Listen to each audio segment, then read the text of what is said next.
자, 중동의 평화 정말 요원합니다. 어떻게 평화가 오긴 할까요? 글쎄요, 제가 볼 때는 평화가 올 수 있는 방법은 딱 하나밖에 없습니다. 뭔가요? 네, 이스라엘이 전면 철수하는 것. 그럼 안 근데 온다는 거 이스라엘, 아닙니까? 그렇죠. 지금 잘 알다시피 1948년 아니 그 이전보다 훨씬 이전부터 이스라엘에 의해서 중동 평화는 갈갈이 찢겨져 왔다라고 볼 수 있습니다. 네. 제가 너무 이제 아랍 측의 관점에서 보는 것 같지만 그게 사실은 또 사실이고요. 그러다 보니까 이 지역에서 이스라엘이라는 나라가 없어지지 않는 한 영원히 평화는 오지 않을 것이다. 아마 정치적으로도 그 협상을 한다라고 해도 그 밑에 있는 하부 조직이라든지 일반인들의 가슴 속에 있는 그런 맺힌 부분들이 있기 때문에 평화가 올 가능성은 좀 어렵다. 이렇게 보고 있습니다. 자, 부산에서 바라본 세계, 오늘 정치 비하인드는 국제 정치 이슈 짚어봅니다. 중동 전문가시죠. 동서대 이성수 교수님 자리해 모셨습니다. 교수님 안녕하세요. 네, 안녕하세요. 이성수입니다. 네, 교수님 정말 오랜만에 뵙습니다. 네, 그렇죠? 오래간만입니다. 네. 예. 그만큼 좋은 소식으로 시작하면 좋은데 분위기가 그렇지 않아요. 그렇죠? 그렇습니다. 중동으로 가보죠. 자, 지난 13일 이스라엘군이 이란 본토에 대해서 대규모 공습을 감행하면서 갈등이 극으로 치닫고 있습니다. 자, 먼저 이스라엘과 이란 양국 관계부터 짚어보죠. 오랜 앙숙지간인데 왜 이렇게 사이가 틀어진 겁니까, 교수님? 네, 사이가 틀어졌다기보다는 지속적으로 앙숙 기간이었습니다. 원래 이제 이란에서 1979년도 호메이니에 의해서 이슬람 혁명이 있었거든요. 그 전까지는 이란과 이스라엘 간에 크게 나쁘진 않았습니다. 그런데 이제 호메이니 혁명 이후에 우리가 흔히 이슬람 혁명이라 그럽니다. 그 이후부터는 아주 나빠졌는데요. 그 이슬람의 공공의 적이라고 할 수 있는 거죠. 이스라엘 같은 경우에는. 그래서 이스라엘이 중동에서 사실은 아랍인들의 땅을 빼앗고 거기에다가 나라를 건국한 게 이스라엘입니다. 그래서 그런 어떤 역사적인 어떤 부분 때문에 아랍 또는 이슬람 국가들은 이스라엘에 대해서 상당히 적대감을 가지고 있습니다. 그렇군요. 그 이슬람 혁명 이전에 이란에서 그 팔레비 왕조라고 있었습니다. 그때는 왕조 때는 또 친미 친서구를 취했거든요. 그때 당시 때는 이란 같은 경우에는 미국과도 사이가 좋았고 이스라엘하고도 사이가 그렇게 나쁘지는 않았습니다. 네. 서로 협력 관계에 있었습니다. 그때는 또 이제 서구와도 친했는데 우리가 흔히 말하는 그 백색 혁명이라는 게 있었습니다. 그래서 서구 문물을 가지고 와가지고 테헤란에 그때 당시 때 나이트 클럽이 있고 그랬거든요. 네, 그렇다가 이제 이슬람 혁명이 일어나면서 다시 완전히 복귀를 해버린 거죠. 이슬람으로. 그러면서 이제 미국이라든지 서구 진영과 사이가 상당히 나빠지게 됩니다. 그렇군요. 이 교수님께서 말씀해 주신 것처럼 1979년 이란 이슬람 혁명 이후 이란이 반이스라엘 전선의 구심점 역할을 해왔는데 그래도 그동안은 직접적인 충돌은 피하고 주로 대리전 양상을 보여줬습니다. 그런데 이번에는 이스라엘이 이란 본토를 직접 타격했어요. 이스라엘로서도 이 상당한 위험 부담을 감수한 선택이었을 것 같은데 이유가 따로 있겠습니까? 어떤 이유가 있을까요? 사실 이스라엘과 이란 사이에는 상당히 거리가 있습니다. 물리적 거리가 있는 맞아요. 거죠.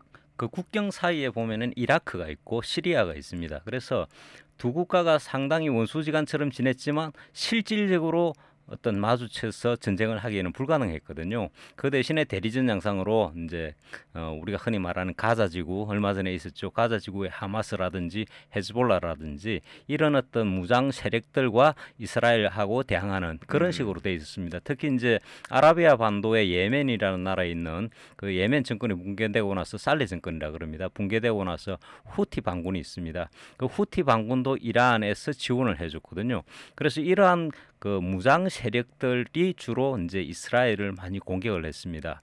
반면에 이스라엘 입장에서는 이 지역에서 생존하기 위해서는 사실은 주변에 다 이슬람 국가거든요. 이슬람 국가인데 생존을 위해서 할 수 없이 자기들은 강한 어떤 기조로 나갈 수밖에 없었고 그러한 과정에서 이 지역 특히 이제 팔레스타인 지역이라 그러는데 그 지역에서 웨스트뱅크 가자 지역에서 자기들의 영역을 확대해 나갔습니다. 그래서 그러한 것들이 이제 이란의 입장에서는 상당히 이슬람 국가에 대한 도전 또는 반대로 보였던 거죠. 네. 그리고 이제 그런 것들이 이제 감정이 지속적으로 일어나면서 사이가 상당히 나빠진 것으로 볼 수 있습니다. 네.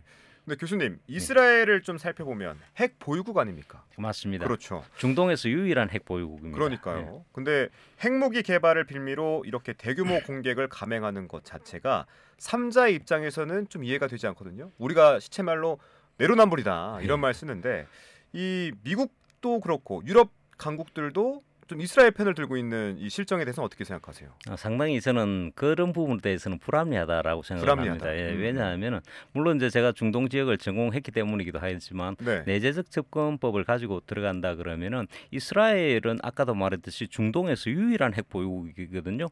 최소한 그 100기 이상, 많게는 200기에서 300기까지 있다라는 말이 나올 정도입니다. 그러면은 이제 아랍 국가들의 입장에서는 공공의 적인 이스라엘이 핵무기를 가지고 있는데 네. 그럼 우리는 과연 이스라엘을 막아낼 여력이 있느냐라는 그런 문제에 직면할 수가 있죠. 그렇기 때문에 과거에 이라크도 그랬고 리비아도 그랬고 핵에 대한 관심을 많이 증대해 왔습니다. 반면에 이제 미국 같은 경우에는 이스라엘이 핵무기를 만들 때 그냥 못 본 척 해줬거든요. 만들도록 그냥 용인해 준 거나 마찬가지였습니다. 물론 이제 과거 케네디 정부 때는 이스라엘이 핵 만드는 부분에 대해서 상당히 문제 삼기도 했지만 결국은 정권이 바뀌면서 뭐 린던 존슨이라든지 그런 그 미국의 행정부가 바뀌면서 그런 것들이 유야무야되면서 이스라엘이 핵을 보유하게 돼버린 겁니다.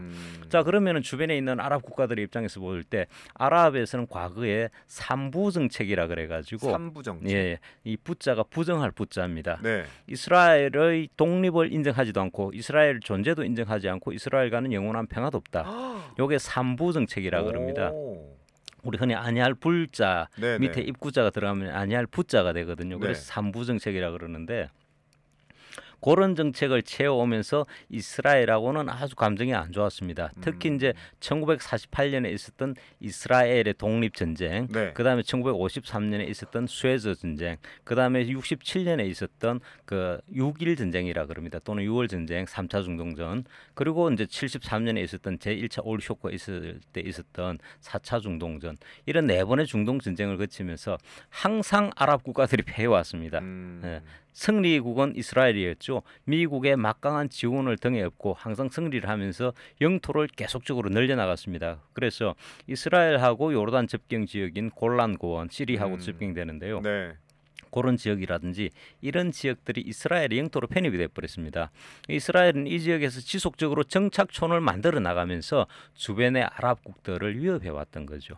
그런 어떤 부분들 때문에 아랍 국가들의 입장에서는 원래 나라가 없던 국가가 1948년도에 갑자기 생겼거든요. 원래 이스라엘은 유대인들은 나라가 없었지 않습니까? 네.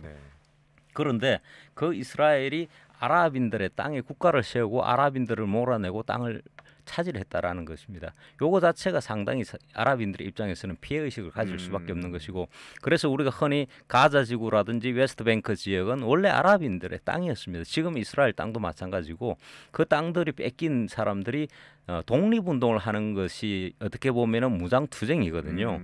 그걸 이제 서구 사회에서는 뭐라 그러냐면 이게 테러리즘이다, 테러리스트라 그러는데, 역으로 우리가 한번 보십시다. 우리가 일제시대 때 안중근 의사, 윤봉길 의사를 우리는 뭐라고 부르죠? 독립운동가라고. 예. 그런데 일본의 입장에서는 아. 테러리스트가 되는 겁니다. 네. 도시락 테러를 했고 물병 테러를 했죠. 그런 관점에서 보면 테러리스트가 되는 거죠.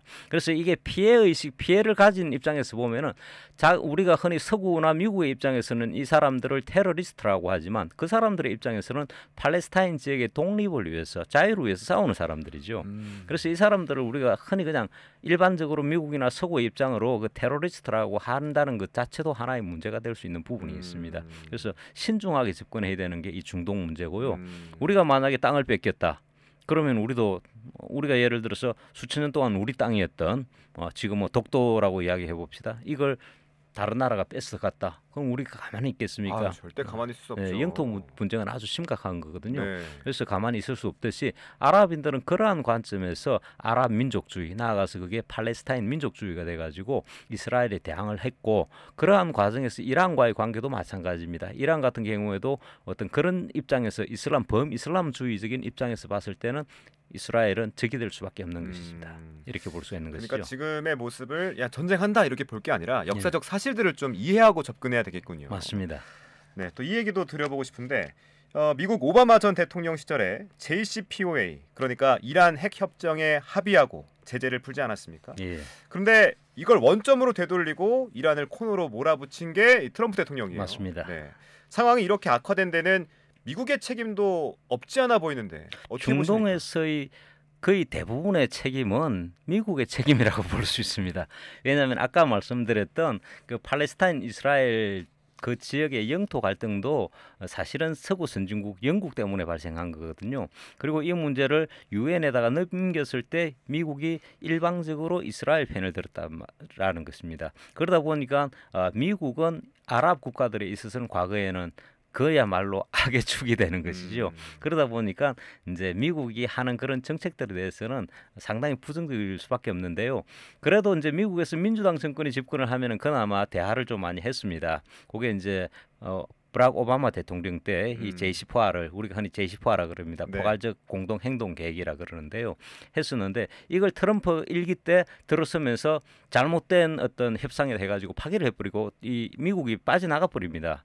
그러면서 이란 핵 협상이 거의 이제 진전이 되지를 못했거든요.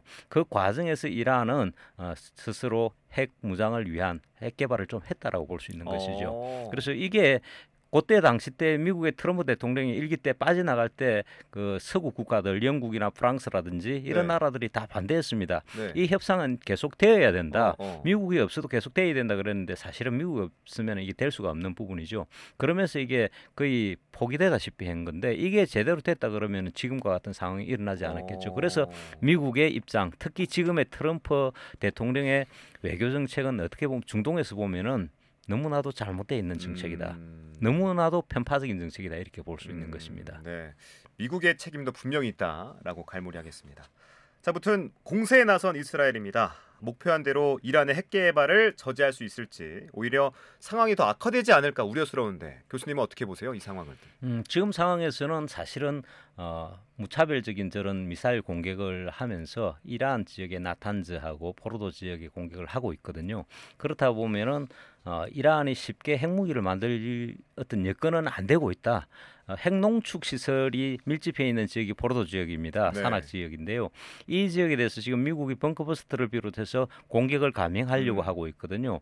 그렇게 된다 그랬을 때는 이란이 아무래도 핵 개발은 많이 어려워질 수밖에 없지 않은가. 물론 이 포로도 지역이 산악 지역이라서 벙커버스터를 이렇게 떨어뜨린다 해서 100% 파괴되는 것은 아닐 수도 있습니다만은 적어도 엄청난 타격을 줄 수 있거든요. 그렇다고 본다면은 이란 입장에서는 핵 개발이 상당히 미뤄질 수밖에 없는 또는 포기해야 될 수밖에 없는 그런 상황이 가능성도 있다라는 것이고요.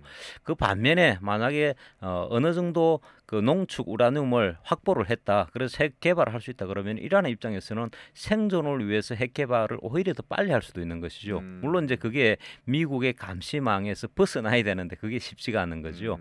그렇게 된다 그러면은 핵의 도미노 확산이 될 수도 있습니다. 미국이 지금 그 이스라엘의 입장을 들어서 이란을 공격한 이유가 중동에서의 핵 확산을 금지하고자 하는 것이거든요. 근데 이제 공격한 것 자체는 잘못됐지만 또 어떻게 보면은 도미노적인 어떤 핵 확산도 사실은 잘못된 부분이 될 수 있다. 그런 입장에서 봤을 때 이란은 상당히 고심에 빠질 수밖에 없다. 이렇게 볼 수가 있는 것입니다. 네. 자, 중국을 비롯해서 몇몇 중동 국가들이 이란을 편들고 있지만 립 서비스에 좀 불과해 보이고요. 사실상 고립무원 상태인데 이란도 다급한 상황이겠죠? 네, 그렇습니다.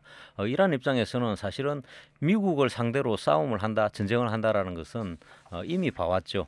과거에 부시 때 이라크를 쳤거든요. 그때 이제 이미 악의 축이라는 그런 표현을 썼습니다. 이란, 이라크, 북한이 들어가 있는데요.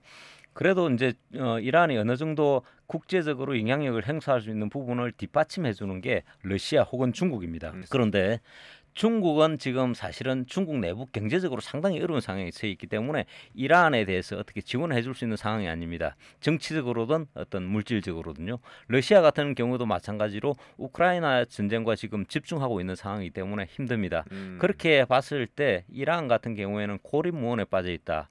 그러면 같은 중동 국가들은 어떠하냐? 사우디아라비아를 비롯해서 대부분의 국가들은 순니파 국가입니다. 이 순니파 국가고 이란 같은 경우에는 시아파 국가거든요. 그래서 순니파 국가와 시아파 국가는 또 개념이 조금 다릅니다. 사실은 좀 적대적이기도 하고요.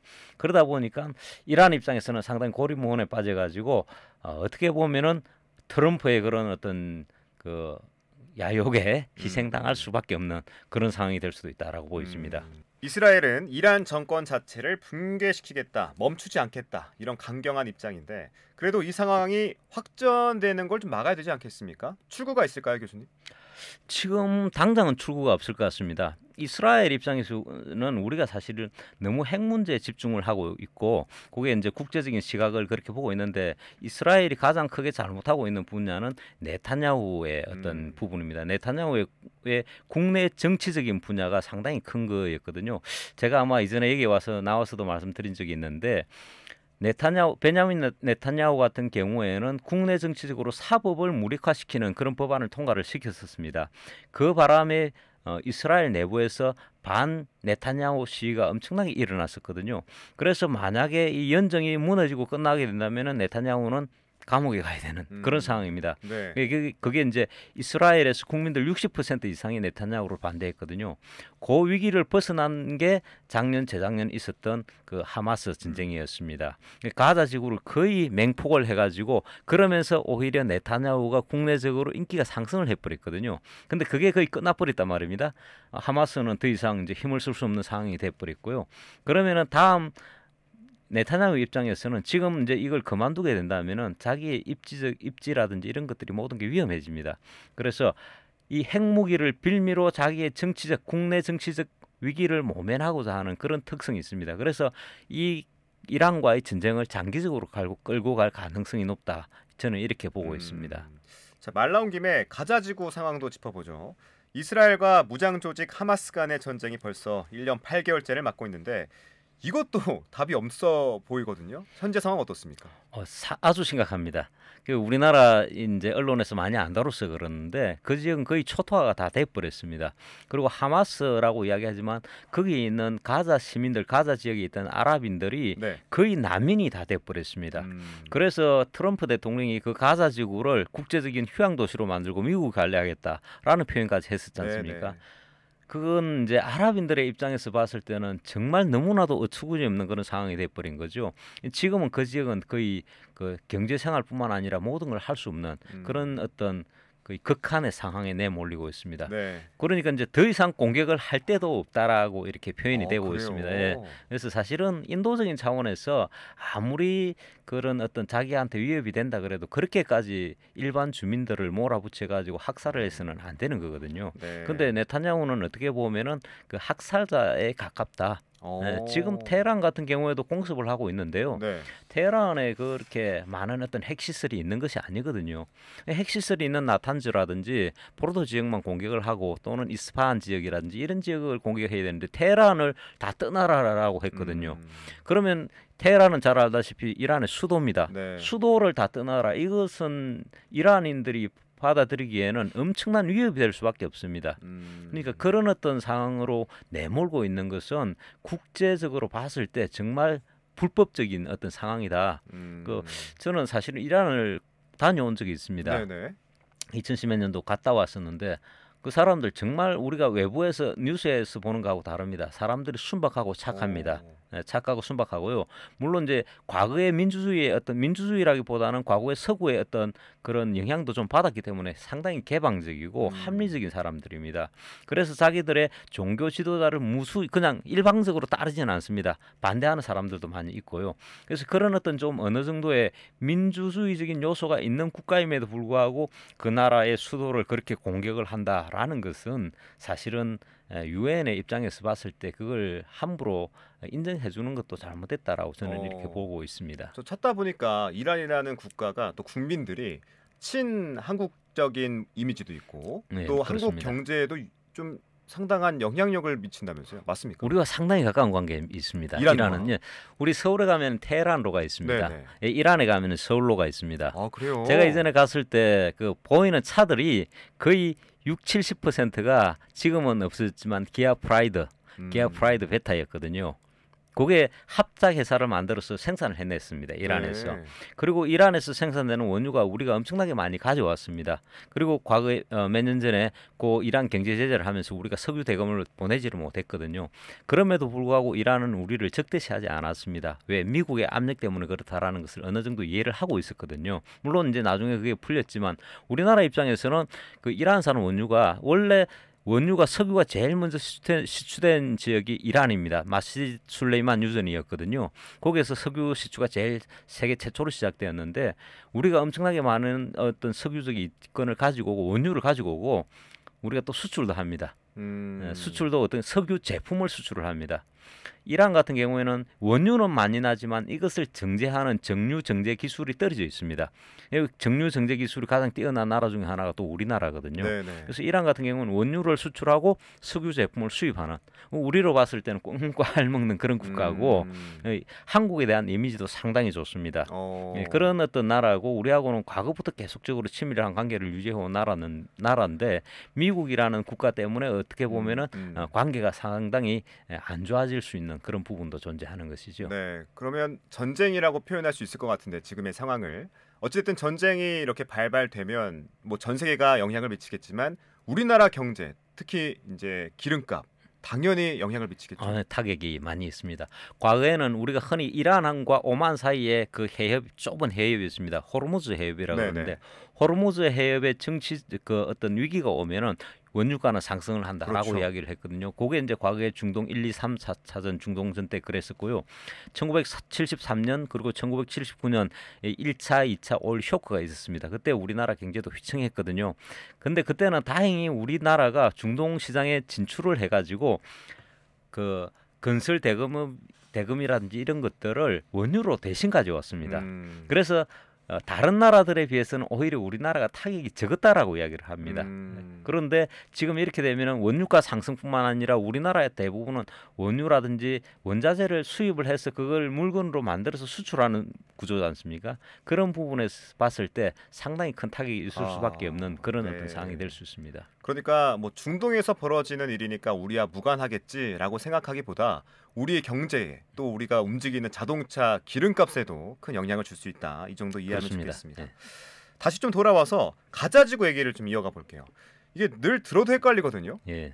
어느 곳입니까? 이게 이스라엘 땅입니까? 팔레스타인 땅입니까? 또 전쟁은 왜 계속 벌어지는 겁니까? 그 지역은 가자 지구도 그렇고 웨스트뱅크 우리가 흔히 말하는 예루살렘이 있는 그 지역도 그렇고 다 사실은 아랍인들의 땅입니다. 원래는 네, 원래 다 아랍인들의 땅이었고요. 역사적으로 상당히 이 들어가면은 뭐 이야기할 게 많지만 역사적으로 이 지역에는 아랍인과 유대인이 섞여 살았습니다. 그러다가 이 지역에서 나중에 유대인들이 거의 유대 왕국 이스라엘 왕국이 무너지면서 나중에 전 세계로 유대인들이 퍼져나가지 않습니까? 그 지역에서는 거의 살지를 않습니다. 거의 적어도 천몇백 년 이상을 살지를 않았거든요. 그 지역에서 그러면 남아있던 사람들이 누구냐? 아랍인들이었습니다. 천몇백 년 이상 아랍인들이 지속적으로 살고 있었고 그 이전에도 아랍인들과 유대인이 같이 살고 있었다. 자, 그렇게 봤을 때 누구 땅이었겠습니까? 네, 아랍인들의 땅이 맞습니다.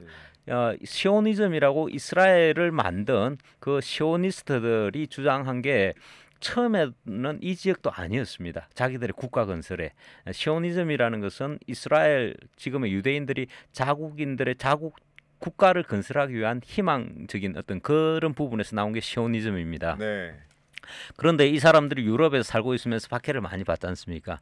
유대인이라는 이유만으로 박해를 받습니다. 이 사람들이 박해를 받다가 자기들이 박해를 받는 것이 유대인들이라서 박해를 받는 것이지 예수를 죽이겠다고 박해를 받는 것이 아니다라고 착각을 하게 됩니다. 또 하나는 자기들의 국가가 없기 때문에 박해를 받는다라고 생각해가지고 거기에서 이제 나오는 게 시오니즘입니다. 원래 시온의 언덕으로 돌아가자라는 거였는데 사실은 시오니즘이 나오면서 초기에 테오도르 헤르젤이라는 오스트리아 주재의 기자가 이걸 만들었는데요. 이때 당시 때 유대인들의 땅은 여러 가지가 있었습니다. 그러니까 아프리카 우간다령도 있었고요. 그다음에 이제 브라질, 남미죠, 그죠? 거기에다 국가를 만들까 하는 부분도 있었습니다.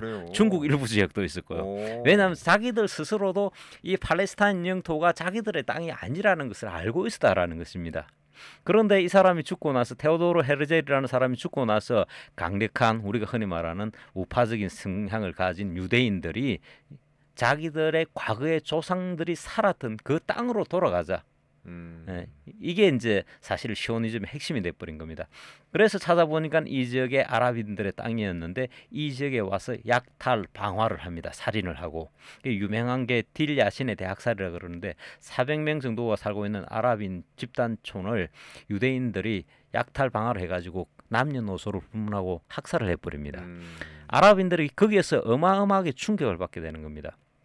물론 그 외에도 많은 학살 방화가 있었습니다. 그래서 우리가 테러리즘 아까도 잠시 나왔지만 테러리즘 그러면은 원래 이스라엘이 먼저 시작했던 겁니다. 훨씬 더 강했고요. 이 사람들이 나중에는 준군사 조직인 하가나를 조직을 해가지고 네. 이 지역의 아랍인들을 몰아내려고 온갖 수단과 방법을 쓰였거든요. 다양한 수단과 방법을 쓰는데 그러한 과정에서 아랍과 이스라엘이 감정이 골이 엄청나게 깊어진 겁니다. 그러니까 이 지역은 가자 지구도 그렇고 그 웨스트뱅크도 그렇고 다 네. 사실은 아랍인들의 땅이라고 볼 수 있는 것이죠. 그런데 요게 이제 오슬로 협정 당시 때 이 일정 부분을 가자 지구와 웨스트뱅크는 아랍인들의 땅으로 하자라고 이렇게 하고 그 외 지역은 이스라엘 땅으로 하자라고 했는데 점령한 그 지역에서 이스라엘이 점령한 그 외 다양한 지역에서 네. 이스라엘이 물러나지 않고 오히려 정착촌 자기들의 우리로 말하면 신도시죠. 계속 만들어 나가면서 확대를 해 나가면서 아랍인들을 몰아내 오고 있었습니다. 네. 수십 년 동안. 네. 그 이제 절대적인 피해자들이 그 팔레스타인에 거주하는 아랍인들인 거죠. 또 이 가자 지구와 함께 팔레스타인이 영토로 삼고 있는 요르단강 서안 지구 상황도 궁금한데 뭐 몇 번 언급해 주셨지만 네. 여기는 어땠습니까? 비슷합니까? 그게 이제 웨스트뱅크라고 합니다. 그렇죠. 거기는 사실은 이 지역도 엄청나게 중요한 지역인데 3대 종교의 성지인 예루살렘이 있는 곳입니다. 맞아요. 예루살렘은 잘 아시다시피 우리 기독교, 그다음에 이슬람, 그다음에 유대교의 유대교. 성지거든요. 네. 이 국제 지역이라 해가지고 이 지역은 사실은 어느 한 국가가 소유하지 못하게 돼 있습니다. 근데 지금의 이스라엘의 수도가 어딜까요? 예루살렘이죠. 예, 예루살렘이죠. 네. 원래 예루살렘으로 옮겨가기 전에는 이스라엘의 수도가 어디였는지 혹시 아십니까? 모르겠습니다. 예, 텔아비브였습니다. 아. 텔아비브. 였는데 이 지역으로 옮겨갔는데 다른 국가들은 다 이걸 수도로 인정을 안 해줬거든요. 근데 몇 년 전에 미국의 대사관이 텔아비브에서 예루살렘으로 대사관을 옮기면서 맞아요. 공식적으로 예루살렘을 수도로 인정해준 꼴이 돼버렸습니다.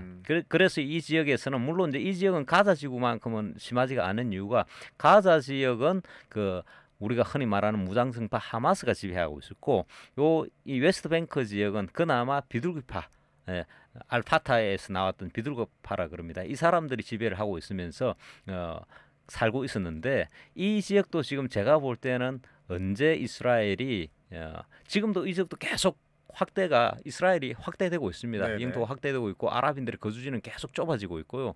그렇게 되고 있기 때문에 나중에 제가 볼 때는 이 지역도 이스라엘이 결국은 공격을 해가지고 이스라엘 영토로 편입하려고 하지 않을까 이렇게 저는 보고 있습니다. 네, 이스라엘은 아예 이제 가자 지구 점령을 목표로 하는 것 같은데 이후 시나리오는 어떻게 좀 전망할 수 있을까요? 글쎄요, 이제 트럼프 같은 경우는 아까도 말씀드렸듯이 뭐 이 지역을 국제적으로 만들어 가지고 휴양지로 만들겠다라고 했는데 아랍인들이 가만히 있지를 않겠죠. 다양한 무장 활동이 있기 때문에 휴양지 되기에는 상당히 어려운 부분이 있고요. 네. 웨스트뱅크 지역에서는 이제 그나마 네. 외형적으로는 저 팔레스타인 국가, 지금은 팔레스타인 자치정부라 그럽니다. 라말라라고 하는 데서 수도로 해가지고 있는데 사실은 모든 부분은 이스라엘이 다 통제를 하고 있습니다. 국경 법무부터 해가지고 모든 부분은 이스라엘이 통제하고 있고 이 지역은 이스라엘이 없으면 또 경제 활동도 안 되는 지역입니다. 그 정도이기 때문에 실질적으로는 어떻게 보면은 거의 식민지나 다름없는 그런 지역이다 이렇게 볼 수가 있습니다. 네. 자, 중동의 평화 정말 요원합니다. 어떻게 평화가 오긴 할까요? 글쎄요, 제가 볼 때는 평화가 올 수 있는 방법은 딱 하나밖에 없습니다. 뭔가요? 이스라엘이 전면 철수하는 것. 그럼 안 온다는 거 아닙니까? 그렇죠. 지금 잘 알다시피 1948년 아니 그 이전보다 훨씬 이전부터 이스라엘에 의해서 중동 평화는 갈갈이 찢겨져 왔다라고 볼 수 있습니다. 네. 제가 너무 이제 아랍 측의 관점에서 보는 것 같지만 그게 사실은 또 사실이고요. 그러다 보니까 이 지역에서 이스라엘이라는 나라가 없어지지 않는 한 영원히 평화는 오지 않을 것이다. 아마 정치적으로도 그 협상을 한다라고 해도 그 밑에 있는 하부 조직이라든지 일반인들의 가슴 속에 있는 그런 맺힌 부분들이 있기 때문에 평화가 올 가능성은 좀 어렵다. 이렇게 보고 있습니다. 알겠습니다. 오늘은 여기까지 듣겠습니다. 지금까지 정치 비하인드 동서대학교 이성수 교수와 함께했습니다. 교수님 귀한 말씀 고맙습니다. 네, 감사합니다.